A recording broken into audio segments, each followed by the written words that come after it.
On February 25th of 2019, Rotten Tomatoes proudly announced they were making some changes in order to provide you, the user, with a more enriched experience. These changes included the immediate removal of the Want to See score, as well as the ability to comment on a movie during its pre-release period.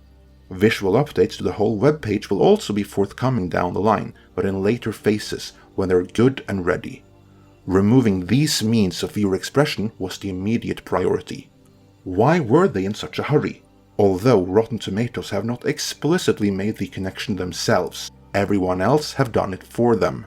The perhaps not entirely fair, but nonetheless ongoing and ever-escalating controversy surrounding Captain Marvel and Brie Larson. In this editorial, which is the third on the subject inside of 1 week, I do believe that's a record right there. I will first go over the most recent news surrounding the movie itself, and what has been going on with the Rotten Tomatoes score over the course of the last week, the media coverage of it, and finally, my take on whether or not these recent actions were called for.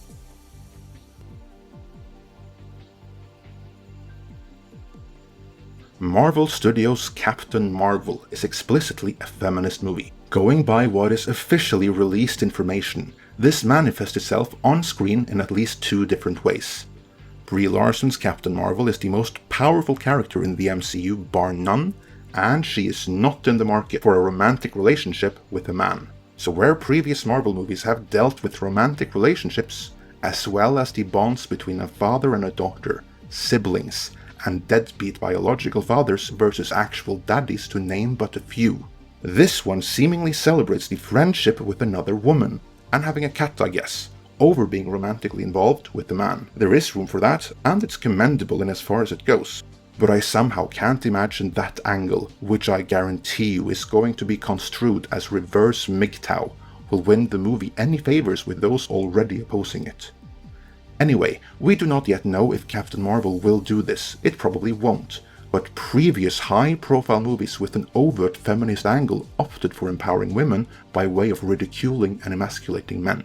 Burnt by those past moviegoing experiences, quite a few audiences, male and female alike, are now instantly skeptical towards movies that promote themselves as explicitly feminists, especially in the contemporary culture, where many feel that men in general, and white men in particular, are under constant attack.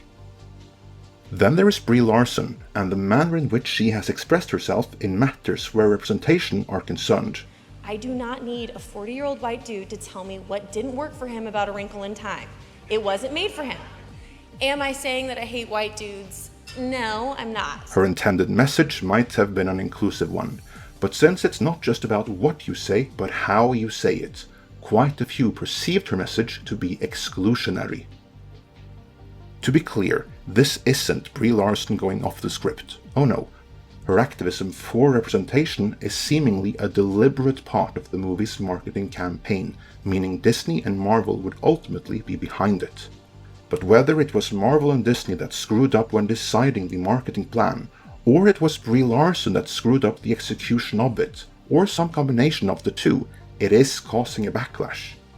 Brie Larson clarified her earlier comments in a recent interview. Bought and paid for by Marvel. Or rather, they were clarified for her by the interviewer from Fox 5. Now, one thing I want to say, one thing I love about you is you had a great story happen recently about inclusivity and diversity in press. And I'm a white male, and I commended you completely on that. But Thanks. Most people, when that article dropped, it was headlines that were completely taking you out of context. Like she wants no white men at press junket, which is not what you were saying. And people need to read the articles to actually find out the context of what you were saying. Yeah. Regardless of that clarification or who made it though, it didn't help. Many have had enough, and they want to voice their displeasure with the direction their preferred genre entertainment is seemingly moving in. They want to voice their frustration in a manner that can be seen by those with the power to course correct. There are not many such places, but Rotten Tomatoes was one of them. Rotten Tomatoes has become something of a shorthand for how critics appraise a movie, as well as how audience appraises it. The system is not perfect. Case in point, many still think the Rotten Tomatoes score is an actual score or appraisal over how good a movie is, rather than merely how many percent gave a net positive versus a negative review. Furthermore, the overall critic score can at the very least be influenced by reviewers giving a movie with a message perceived to be commendable a more positive review than they otherwise might be inclined to, while the fan rating is subject to agenda-driven extreme reviews in either direction. So yeah, not perfect, but overall, a workable shorthand in most cases, and a great tool for highlighting where audiences and critics are in disagreement. Fans also had the opportunity to share how interested they were or weren't in any given movie prior to its release, and comment on why.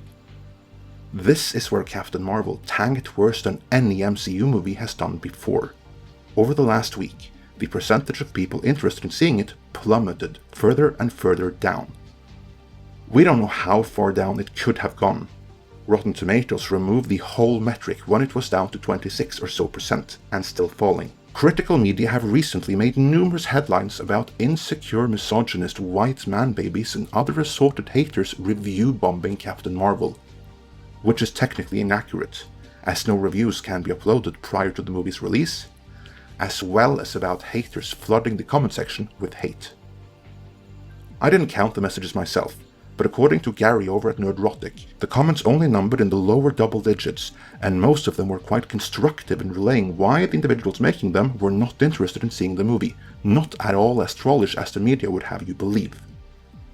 Regardless, between Captain Marvel sinking ratings and the headlines proclaiming the movie to be review bombed, Rotten Tomatoes removed the pre-release want to see score and comments.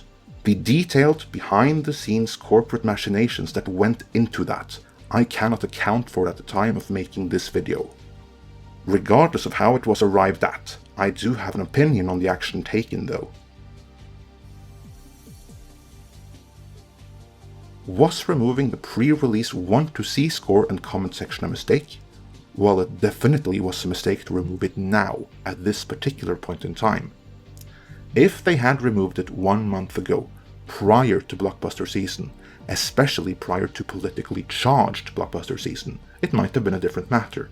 But by doing it now, with no prior notification, just as Captain Marvel was tanking in those very metrics, the only thing the powers that be at Rotten Tomatoes achieved was creating the impression that expressions critical of Captain Marvel are being censored. No real, plausible reason for this action was given, so we don't know the actual reason why this was done. Since fans don't know, the fans will speculate. None of that speculation will be to the benefit of either Rotten Tomatoes or its corporate owners, nor will it be to the benefit of Captain Marvel or Disney or Marvel Studios. Removing these metrics won't extinguish the fire that drives those critical of the movie. On the contrary, it will only add more fuel to that fire, because now there is yet another thing associated with Captain Marvel to be angry about. This move ensured that Captain Marvel will be even further mired in self-inflicted controversy, and even further divide the audience.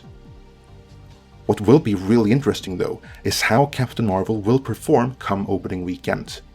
That is when we will see if there is any correlation between how many were interested in seeing it according to the declining want to see score compared to how many audience members will actually show up. Just hypothetically, let's say that the want to see score settled at, say, 20%, but the movie ended up grossing 150 million or more in its opening weekend, which is incidentally what Forbes is now claiming it is on track to do. Well, then Rotten Tomatoes would have been justified in removing it, as the rating demonstrably could be manipulated in a way which does not represent reality. But that would be then.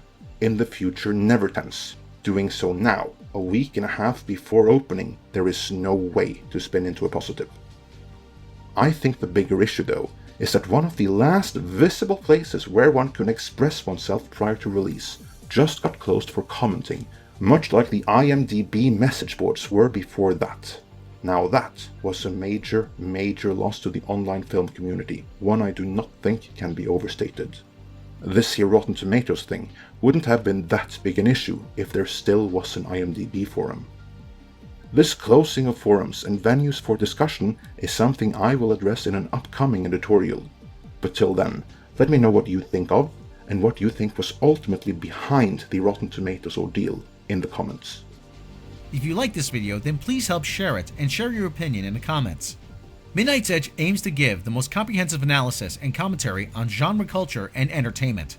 If you would like to see more of our videos, then please subscribe, hit the bell icon, and remember to indicate that you would like to be notified when new videos are uploaded.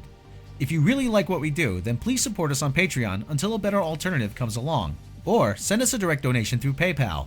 Also check out our sister channel Midnight's Edge After Dark for live shows and other rants. Follow us on Facebook and Twitter, and stay tuned for more here at Midnight's Edge.